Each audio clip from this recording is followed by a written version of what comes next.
সম্মানিত ভিউয়ার্স, আজ চমৎকার একটি ভিডিও নিয়ে আসছি। দেখেন,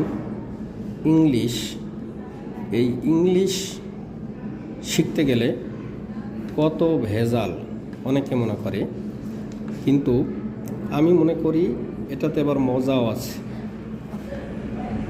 আছে। দেখেন, আপনি ক্লাসে গেলেন, বায়োলজির স্যার এসে বলল সেল মানে কোষ, দেহের কোষ।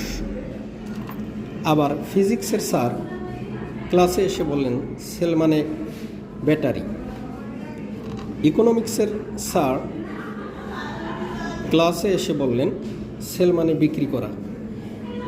হিস্ট্রির স্যার ক্লাসে এসে বললেন সেল মানে জেলখানা।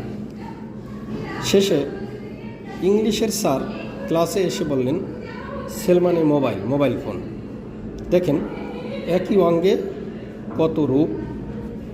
আল্লাহ, আশা করি এই সেল শব্দটি দিয়ে এই অর্থগুলো বুঝলে আপনাদের ইংলিশ ভালো লাগবে।